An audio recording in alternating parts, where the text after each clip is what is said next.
It begins not with noise, but with silence, the kind that creeps into your bones when you're carrying something heavier than gear or steel. Mitchell Gant, an American pilot and former Vietnam veteran, sits in a cramped, dimly lit briefing room at a NATO base. The hum of fluorescent lights is the only sound, but inside his head, it's louder than any engine he's ever flown. Dear listeners, before we move forward, please subscribe my channel to hit 1,000 figure. He's not a hero here, not yet. In fact, he's just a man who's been through too much, haunted by war, by the faces of fallen comrades, by the political games that chew up men like him and spit them out. He thought he was done with all that. But the past has a way of clawing its way back. Across the table sits a man in a suit, his voice calm but loaded with pressure. We need you to go behind the Iron Curtain. There's a jet, the MiG-31. It's called Firefox. Flies faster than anything we've ever seen. More than that, it's controlled by thought. Gant looks down, not because he's scared, not yet, but because he knows what this means. If they're asking him, it means no one else can do it. And that's never a good thing. You want me to steal a jet? From the Soviets? Not just any jet. The most advanced aircraft in the world. There's a pause. And in that pause lives every reason he should say no. The trauma, the risk, the political tension. But there's something else in that silence too. Duty. That old, stubborn instinct to do what's right even if it means doing what's impossible. So he says nothing. Just stands up, slowly, like the weight of the mission has already landed on his shoulders. This isn't about glory. It's not even about war. It's about one man trying to stop the world from spinning out of control, with nothing but silence, skill, and a stolen aircraft. The air in Moscow doesn't just chill the skin. It cuts through to the soul. As Mitchell Gant steps off the train under a false identity, the cold Soviet winter greets him like an old enemy. Around him, the city is wrapped in gray skies, gray buildings, gray expressions. It's a world of suspicion, where every look lingers too long, and every silence feels like a trap waiting to spring. He blends in, barely. Thick coat, fur hat, forged papers. But the truth is, Gant doesn't belong here, and he knows it. He's a ghost moving through enemy territory, carrying nothing but a small packet of intel and the full weight of the free world on his shoulders. You'll meet a contact near the museum. He'll get you inside the base. That was the last message before radio silence. Now he walks through crowded streets with his heart thudding like a war drum. Every step feels like borrowed time. Every face might be KGB. Then he sees him, an older man in a dark overcoat, standing beneath a statue of Lenin, smoking a cigarette, like it's the only warmth left in the city. Their eyes meet briefly, and that's all it takes. No words, just a nod. They walk together, then part without a trace. In Gant's coat pocket now lies a new pass, a new name and a map. The first breadcrumb in a trail that leads to the jet. That night, he lies awake in a dim apartment above a bakery. The ceiling above him is cracked. The radiator hisses. The sounds of distant Soviet patrols echo in the streets below. He can't sleep. He's too busy replaying the plan in his mind. A plan so fragile it could fall apart if someone blinks wrong. He thinks of home, of the warm Arizona air, of the cockpit of his old F-4 Phantom, where everything made sense, even in chaos. Here, nothing makes sense, except the mission. The Firefox is not just a machine, it's a symbol. If the Soviets control the skies with thought-driven weapons, balance will tip forever. The world will change, not through warheads, but through silence and speed. In the morning, he'll move. He'll infiltrate the base, hidden in the snowy wilds of Bilyarsk, where the Firefox is kept like a dragon in a cave, surrounded by soldiers, steel, and secrecy. And if he fails, he won't be captured. He knows the rules. There is no extraction, only disappearance. Bilyarsk Air Base wasn't on any map. Hidden in the desolate heart of Soviet wilderness, it looked more like a scar on the earth than a military installation. Razor wire, watchtowers, snow piled against concrete hangars. The kind of place that didn't just keep people out, it swallowed them whole. Gant knew the base was a fortress, but he also knew something the Soviets didn't. Fear can be disarmed by calm, and steel nerves can open even the most locked doors. Disguised as a Soviet technician, Gant moved like he belonged there. Clipboard in hand, expression blank, body language studied and perfected. He spoke little, nodded when necessary, and avoided the eyes of anyone who looked too long. A single raised eyebrow could unravel everything. And then he saw it. The Firefox. It was more beast than bird, matte black, sleek as a predator, wings shaped like a blade, with engines that whispered danger even while still.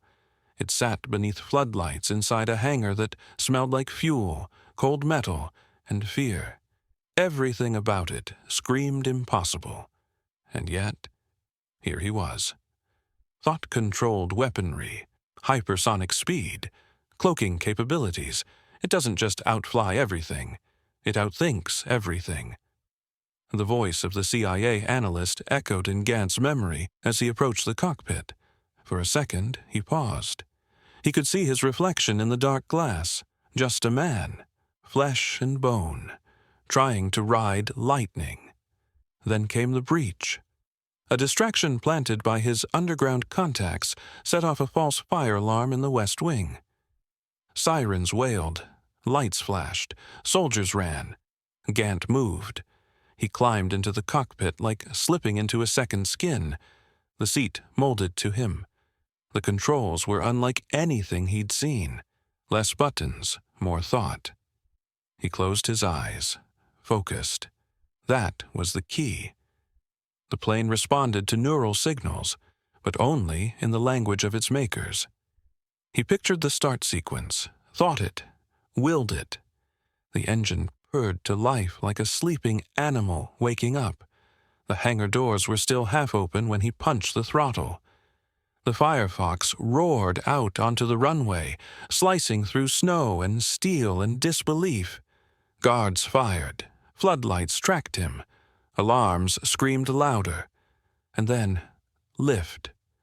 The wheels left the ground, and Gant was airborne, outrunning bullets, outrunning time, outrunning the shadow of a war that was trying to catch him mid-sky. But it wasn't over. Somewhere above the clouds, 2 Soviet fighters had already scrambled. The sky wouldn't let him go that easy. At 80,000 feet, the sky doesn't look like sky anymore. It's darker, almost black. The curve of the earth is visible, the world below a distant memory. But there's no peace up here, just pursuit. The Soviet radar had tracked him the moment he lifted off. Now, 2 MiG-25's interceptors streaked toward him, closing in fast. Streaks of silver and fire in the distance. Gant's stolen jet, the Firefox, was fast, unthinkably fast. But it wasn't just speed that made it dangerous. It was the silence between thought and action. You don't fly it, the analyst had said. You become it. Gant's hands hovered over the controls but barely touched them. He focused. His mind linked to the plane like nerves to muscle. Bank left. Countermeasures ready. Arm cannons. The plane responded instantly, almost before he finished thinking. He looped wide, drawing the Soviets into the high atmosphere, where oxygen thinned and engines screamed just to breathe. They thought they could trap him with numbers and speed. They didn't know he was flying a machine that could outmaneuver gravity itself. Missiles launched, white trails burning through the dark. Gant spun hard, pushing the Firefox into maneuvers no human should survive. G-forces crushed his chest, blurred his vision, but he kept his mind locked in Russian thought commands, forcing the plane to dance just outside the reach of death. The first MiG tried to follow him through a vertical dive. It couldn't. Flames erupted midair as it broke apart under the pressure, a ball of fire vanishing into the stratosphere. One down. But the second one, it was different. Smarter. Its pilot matched Gant move for move, like a mirror. The chase turned into a duel.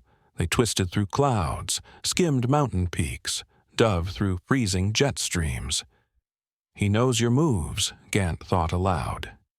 Because it wasn't just a pilot. It was Colonel Voskov, the man trained alongside the Firefox, the only other human capable of thinking like the jet. The Soviets had a backup plan, and it was hunting him now. They flew through storms. Lightning cracked across the sky as both jets pushed the limits of physics.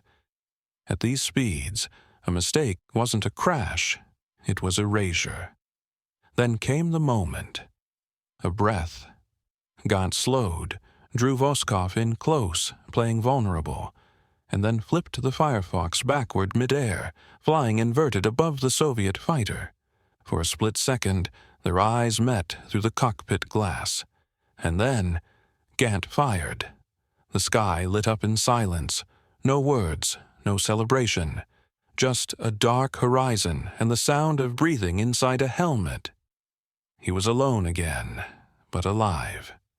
The hardest part was still ahead, reaching the border, dodging Soviet airspace and making it back to friendly skies.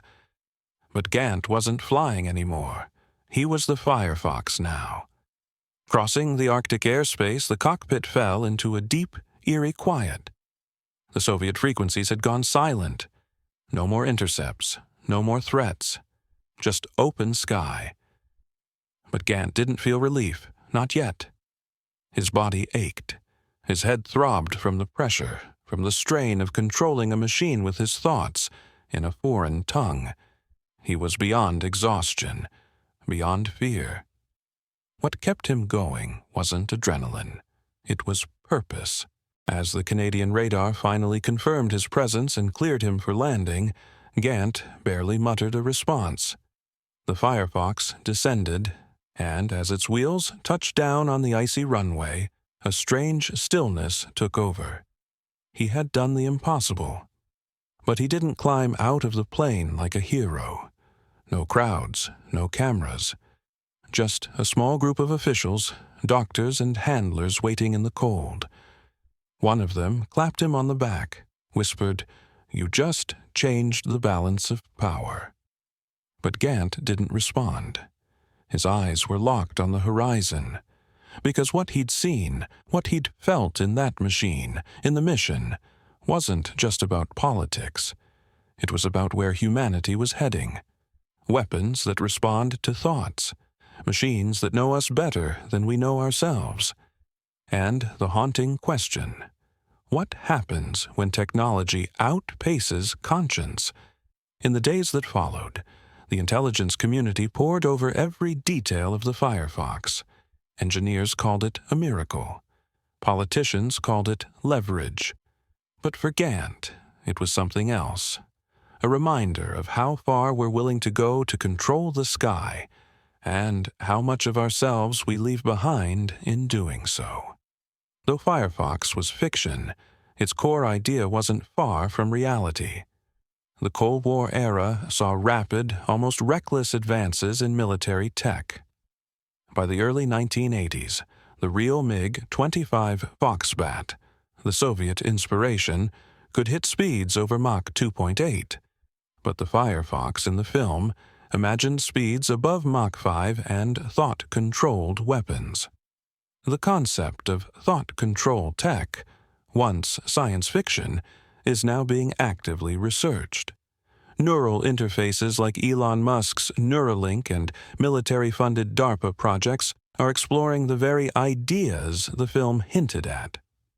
Aerial dogfights, once a battle of skill, are now evolving into AI-driven encounters, and Firefox eerily foreshadowed a future where the mind is both pilot and weapon.